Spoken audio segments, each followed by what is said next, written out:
Bienvenue sur CDM, le podcast qui parle de l'entrepreneuriat au féminin, du web et de l'organisation, le tout dans la bonne humeur et avec bienveillance. Je suis Aurore Maza de Comme de Mom, formatrice et consultante en web marketing. Après plusieurs années d'activité, en tant qu'indépendante, j'ai eu envie de partager mon expertise avec d'autres femmes entrepreneurs. Mon objectif à travers ce podcast est de diffuser de la motivation et des conseils pour ton business, mais aussi pour ta vie de femme entrepreneur. Prête à passer un bon moment ?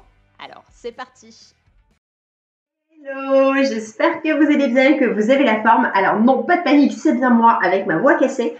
J'ai eu une grosse crève qui a eu raison de ma voix, mais c'est pas grave, je suis là et je suis d'attaque pour partager avec vous ce nouvel épisode de podcast. Alors aujourd'hui, c'est un épisode un peu particulier parce que je reçois en invité Isabelle de Make Me Shine qui va partager avec nous sa vision de l'entrepreneuriat.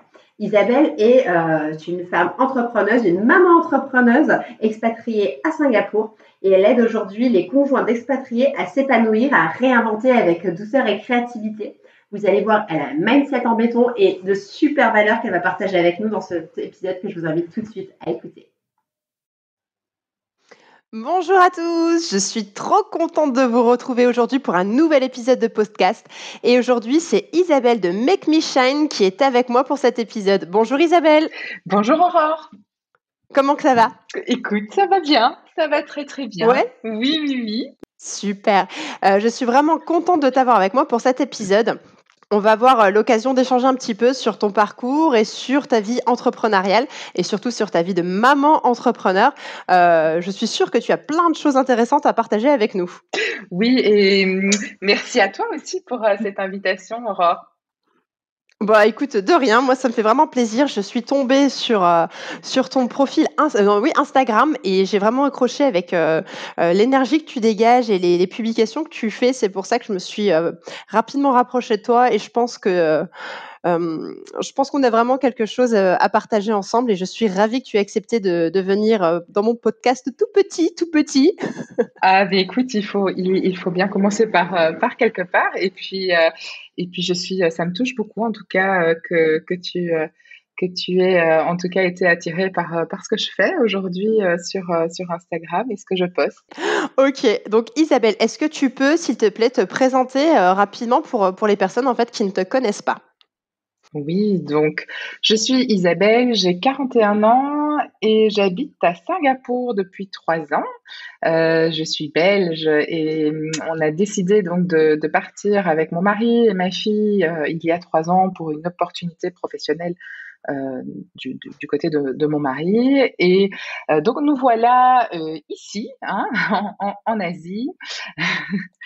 Et donc j'ai étudié le marketing, donc ça n'a pas grand-chose à voir avec ce que je fais aujourd'hui. Et d'ailleurs, je n'ai jamais travaillé dans le marketing. J'ai eu une carrière de 15 ans dans les ressources humaines.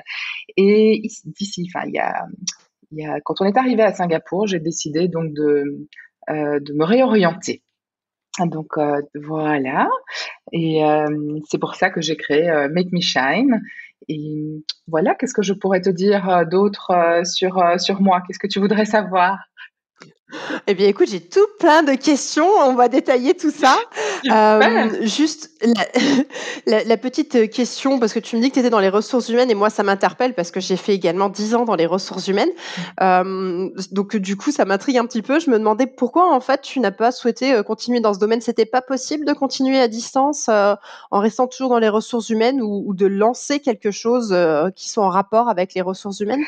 Alors, en fait, j'ai vraiment ici en arrivant à Singapour, donc j'ai dû quitter mon emploi et mais on s'est retrouvés ici dans un pays mais qu'on ne connaissait pas avec Camille, donc ma fille qui avait 7 ans et j'avais besoin de faire un break par rapport à cette carrière dans les ressources humaines et je sentais aussi que j'avais envie d'autre chose.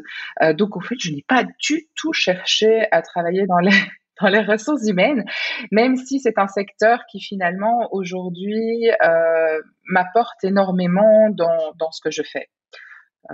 Donc voilà, donc il y a quand même certaines parties des ressources humaines que je garde pour conseiller mes clientes. Ça fait partie de ton bagage, en fait. Ça fait partie de mon bagage, exactement. Et voilà, mais c'est vrai que vraiment je travaillais dans un cabinet de recrutement, dans des fonctions de sales, management, et j'ai fait du recrutement également. Mhm. Mais voilà, je n'avais pas du tout envie de me relancer dans ce genre d'activité. Je Voilà. comprends vraiment. Et donc, tu as lancé Make Me Shine. C'est quoi exactement Make Me Shine? Dis-nous en plus. Alors, donc, Make Me Shine, donc c'est mon projet de coaching. Donc, je coach des femmes qui sont en pause professionnelle et essentiellement des femmes qui vivent comme moi une expérience d'expatriation et qui ont dû mettre leur carrière entre parenthèses pour suivre leur conjoint. D'accord. Et voilà, donc je propose des programmes de coaching à ces personnes-là qui ont envie de développer un projet. Alors, ça pas spécialement un projet entrepreneurial, mais ça peut être vraiment développer une passion, mais vraiment avoir une vision à plus long terme pendant leurs années d'expatriation et quelque part cette parenthèse dans leur vie. Mais du coup, tu les accompagnes de quelle manière? Tu les aides administrativement? Tu es là plutôt pour les motiver? Enfin, tu interviens de quelle manière?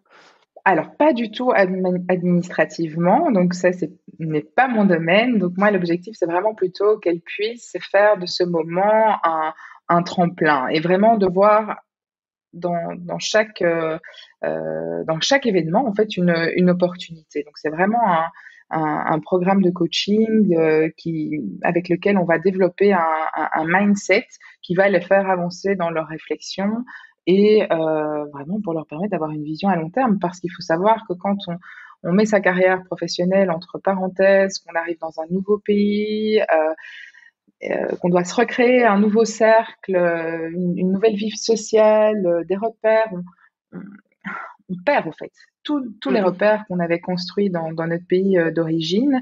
Et on a vraiment, à un moment donné, une fois que on arrive en expatriation, on s'installe, il y a la phase de découverte du pays, on gère la maison, l'administratif. Mais Oui. une fois que tout ça est fait, que monsieur est au boulot et que les enfants sont à l'école, eh bien, on se retrouve un petit peu face à soi-même. Et pour moi, en fait, ça a vraiment, quand j'ai vécu ça, je me suis dit: «Non, je ne peux pas. Je ne peux pas rester comme ça. J'ai besoin d'avoir une direction, De faire quelque un- chose? de faire quelque chose. Exactement. Et ça a été tout un cheminement. J'ai d'abord pris du temps pour moi, réfléchir ce que j'avais réellement envie de faire. Je me suis formée au coaching ici à Singapour.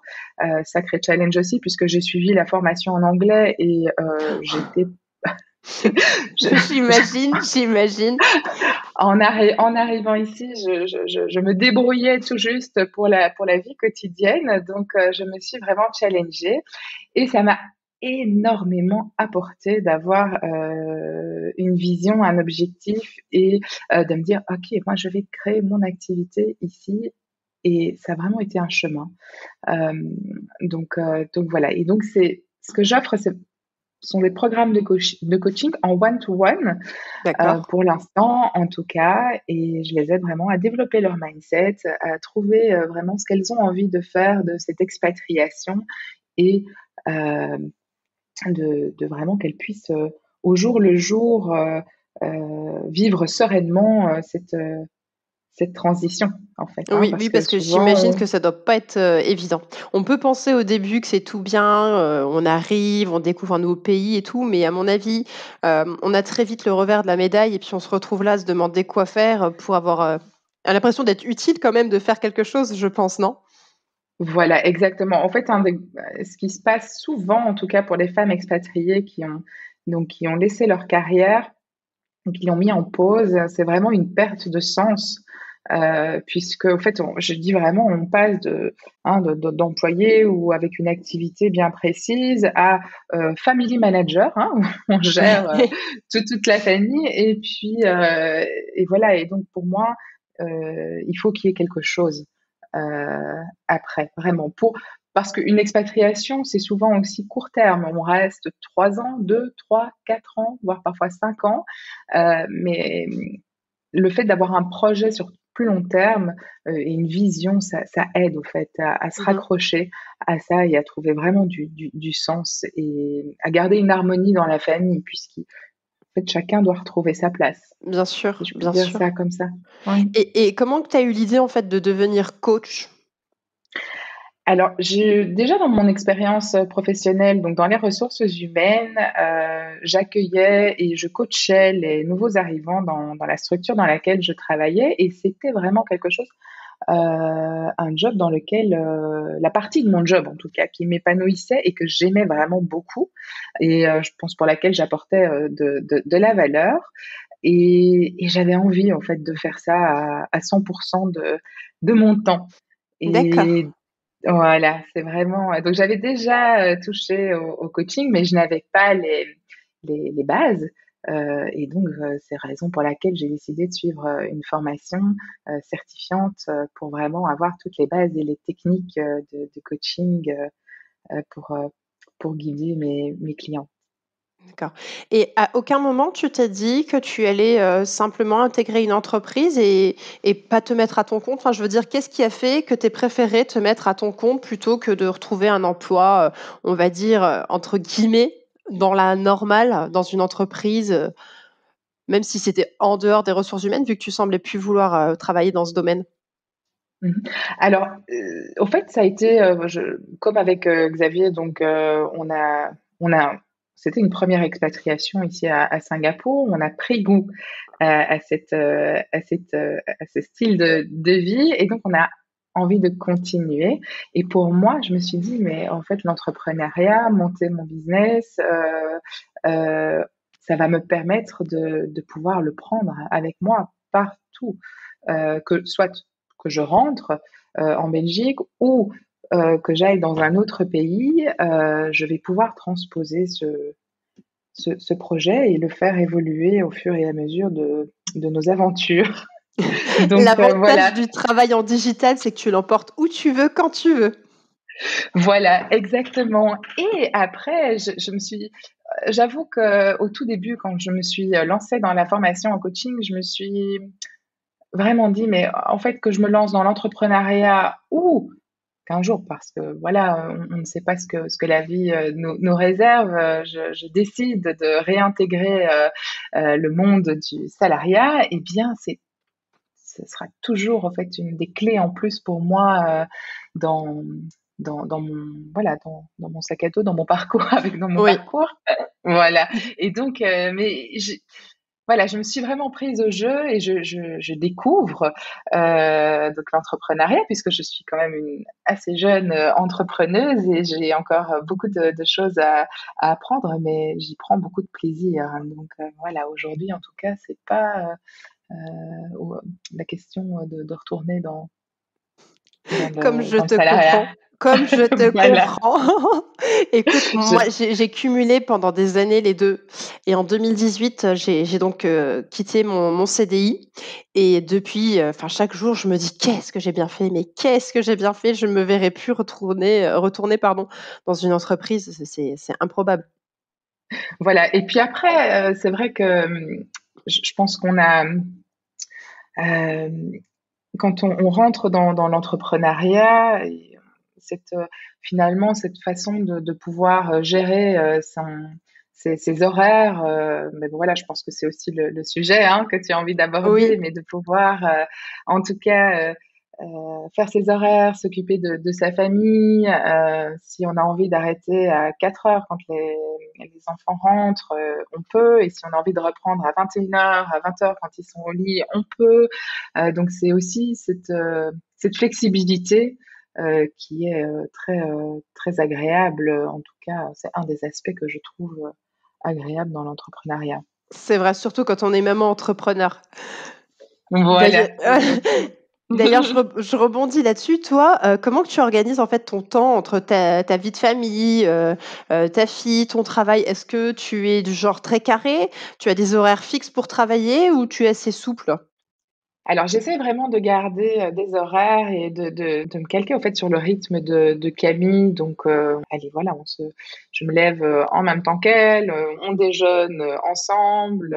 Une fois qu'elle est partie, je fais un peu de sport pour moi et alors après, je me mets généralement à travailler vers 8h30, 9h et je prends ma pause. Quand elle est de retour, je m'occupe d'elle et puis si j'ai encore des choses à faire par la suite, je continue. Mais je me fixe des plages horaires. J'ai quand même besoin d'avoir une certaine rigueur, hein, Mhm. parce qu'on peut vite partir dans la Oui. dérive. Et donc, voilà. Donc, j'essaie de me fixer des horaires. Ça me permet vraiment d'avoir un cadre et en sachant aussi que ouais, peut être flexible. Mais ça, voilà, je m'attache vraiment à mettre des horaires. Pour moi, c'est important d'avoir ça. Ouais. Mmh mh. Oui, je te rejoins là-dessus et est-ce que tu as tendance parfois à déborder un petit peu sur le week-end, ou quelque chose que tu devrais boucler à tout prix? Est-ce que tu profites un peu du week-end, que ton mari soit peut-être là pour t'occuper de ta fille et de travailler un peu ou ça t'arrive pas?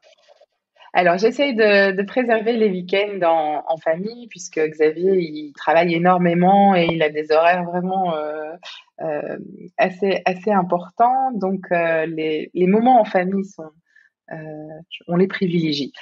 Maintenant, c'est sûr que si j'ai quelque chose à terminer, eh bien, alors, le soir, ou si je me dis, OK, je me fixe 2 heures et Xavier s'occupe de Camille. Mais en règle générale, j'essaie vraiment de garder ces moments-là pour nous. C'est bien. OK Ouais. et donc toi, tu as fait, le choix de lancer ton activité, tu l'as débutée cette année, il me semble, c'est bien ça? Oui, voilà, oui, Oui tout à fait. et est-ce que Mmh. tu trouves qu'aujourd'hui, il est simple, de lancer une activité, enfin un business? Alors, c'est vrai que, il y a cette facilité aujourd'hui, parce que il y a la possibilité de commencer sans faire d'énormes investissements financiers, hein, des investissements Oui, financiers c'est de vrai, dingue c'est vrai. avec le digital. Donc ça, c'est vrai que c'est une facilité. Bon, après, ça dépend aussi des business, mais en tout cas, quand on travaille sur le web, dans des métiers aussi où on peut se permettre de travailler en visioconférence, encore plus aujourd'hui dans le contexte actuel, je trouve ça assez facile. Maintenant, c'est vrai qu'il y a de plus en plus de monde aussi, donc il faut vraiment pouvoir créer son identité, savoir où on va. Et donc, je dirais qu'il y a oui, facile, parce qu'il y a quand même beaucoup de choses qui sont faites aujourd'hui pour favoriser l'entrepreneuriat et en tout cas faciliter l'entrepreneuriat. Et puis à côté de ça, ce n'est pas évident aussi parce qu'il y a allez, cette réalité financière à laquelle on doit finalement tous faire face. Oui. Et voilà, et c'est aussi quelque chose il faut bien prendre en compte, évidemment. Donc, c'est sûr que ça dépend aussi de la situation de chacun. Mais en règle générale, j'ai pas eu de grandes difficultés à commencer et à me lancer avec tous les outils qu'on a aujourd'hui même des outils gratuits Mmh, finalement, mmh mh. ou qui demandent très très peu d'investissement et qui nous permettent de très rapidement. En fait, on peut très rapidement se lancer. Une fois qu'on est décidé, on peut se lancer Oui dedans. et même, ch enfin, quand on est enfin, pour devenir auto-entrepreneur, les démarches sont même, faisables directement depuis internet. On n'a pas besoin de remplir un tas de Mhm. paperasse. C'est vrai que ça se fait, presque du jour au lendemain. En une minute, on est auto-entrepreneur, quoi, je pourrais dire. Voilà, c'est ça, exactement. Après, je pense que c'est vraiment l'auto-entrepreneuriat, c'est un statut que vous avez en France En qu'on n'a France. pas, Mmh. voilà, en Belgique. Donc ça, je ne m'avance pas là-dessus parce que C'est je vrai ne en connais Belgique, pas. vous avez quoi comme statut? Vous avez un statut qui soit pas entreprise ou enfin qui soit un peu plus, allégé comme nous, à l'équivalence de Oui, l'auto-entreprise? oui, oui, oui, oui, il y a un statut, mais ce n'est pas aussi facile de faire ces démarches sur le net. Donc, moi, j'avais D'accord. créé, si tu veux, ma structure déjà à la base avant de partir à Singapour. Donc, j'avais cette structure qui existait Tu en avais déjà Belgique et anticipé? donc, voilà, que j'utilise aujourd'hui. Oui. OK Mhm. et quel conseil tu pourrais donner à une femme, ou à une maman qui hésite un petit peu à se lancer? Alors pour moi, le conseil que je pourrais donner, c'est si la moindre petite porte qui est ouverte chez cette personne, c'est vraiment de pouvoir la pousser et d'avancer pas à pas. Donc vraiment de se lancer.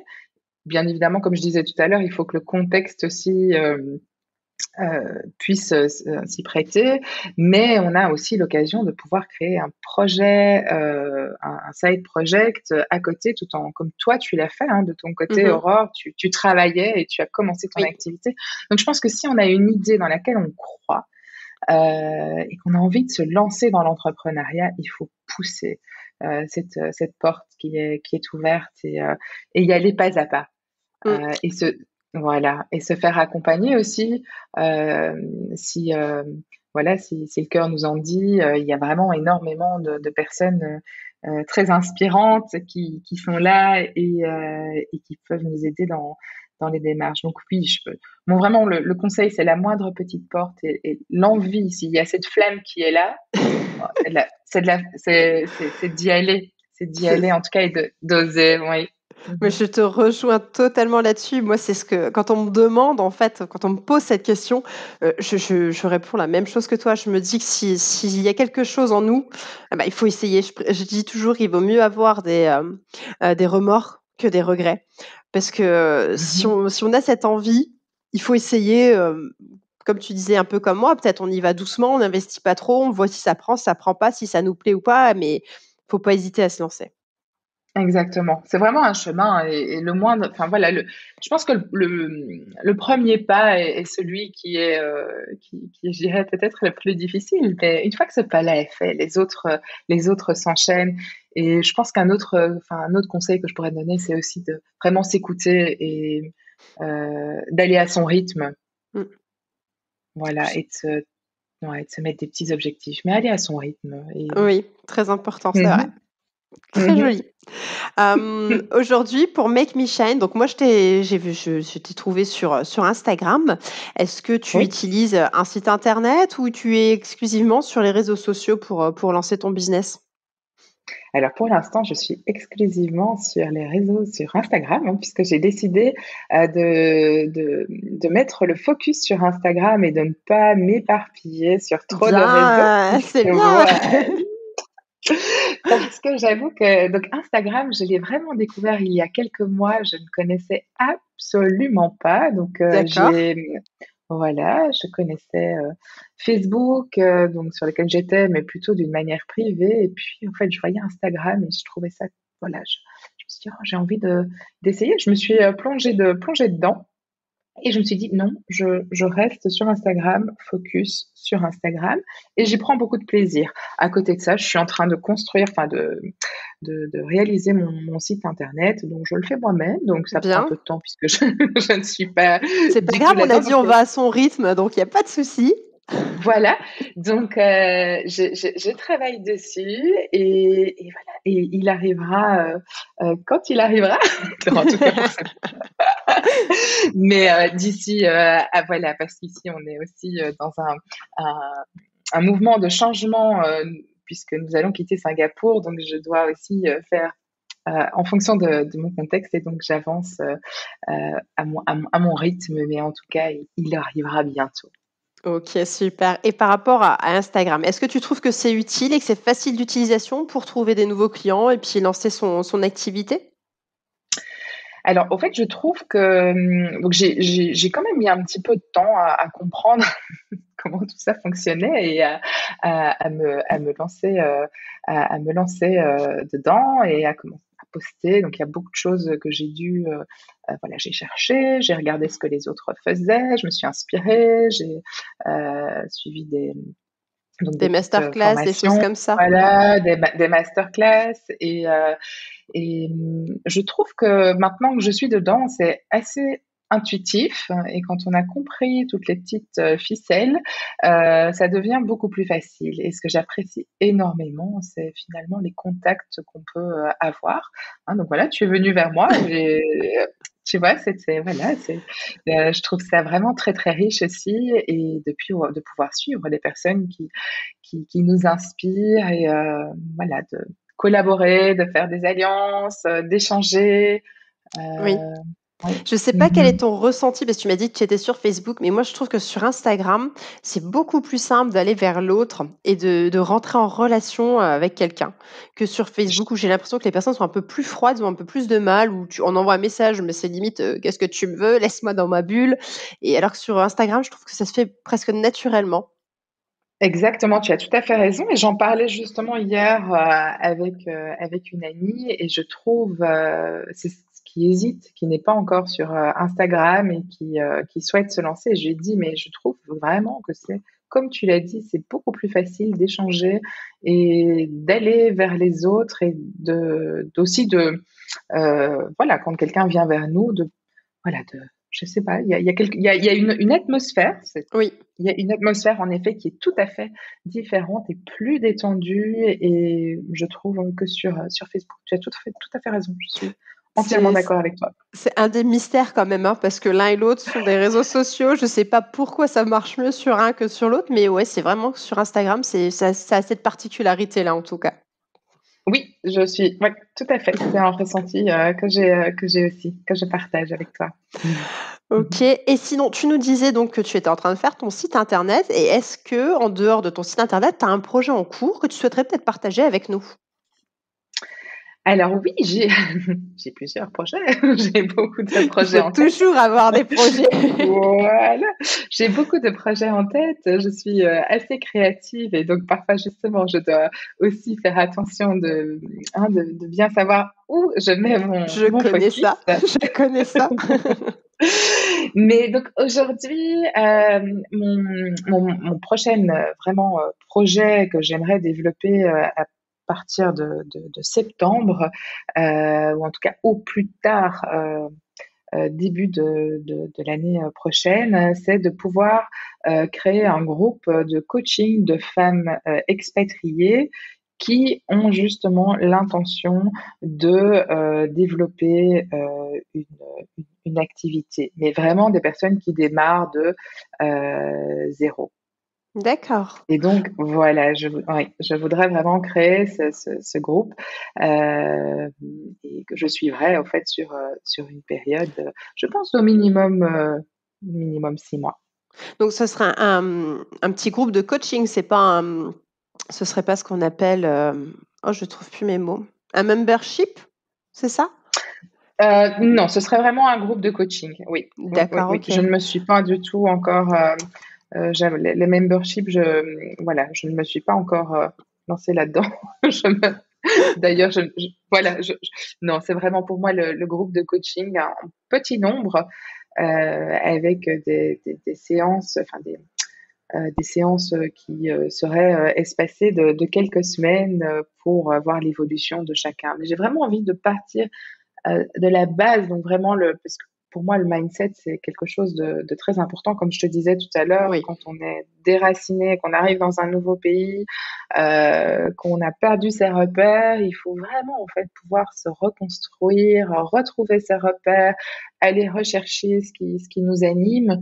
Et voilà, ça pour moi, c'est vraiment hyper important. Et puis, alors ensuite, tu vois, les idées arrivent et vraiment guider et accompagner ces femmes dans leur process. Oui, oui, non, je comprends, et c'est vrai que le mindset, c'est quelque chose de fort, et limite, c'est le cœur, enfin, je trouve que c'est le cœur de notre activité. Quand on est entrepreneur et quand on est à notre compte, il faut avoir le bon mindset, parce que sinon on a tendance à vite baisser les bras, à vouloir passer à autre chose si ça prend pas tout de suite, et ça, c'est quelque chose qui travaille. Et enfin, moi, en ce moment, je lis un livre justement sur le mindset, parce que je trouve qu'on a toujours tellement à apprendre, sur le sujet.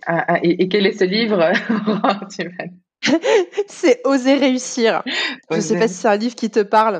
Si j'ai déjà entendu, mais je ne l'ai pas encore lu. Voilà, ma prochaine Voilà, lecture. c'est ça, c'est pour changer d'état d'esprit. En fait, elle explique, elle parle, des personnes qui ont un esprit fixe, donc qui s'arrêtent sur les faits, et d'autres personnes qui ont un esprit, de développement, qui sont toujours prêts à enrichir leurs connaissances, et du coup, ils avancent plus facilement, et nous explique comment justement aller vers ce sens de réflexion. Voilà, c'était la petite parenthèse lecture du jour.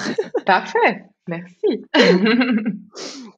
Ok Isabelle, écoute, on touche à la fin de notre échange.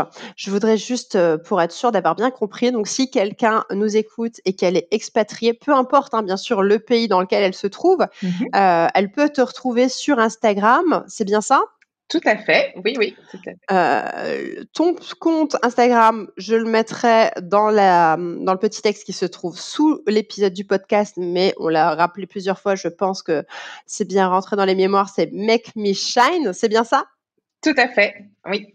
Make Me Shine _ super. coaching. Voilà, super pour la précision.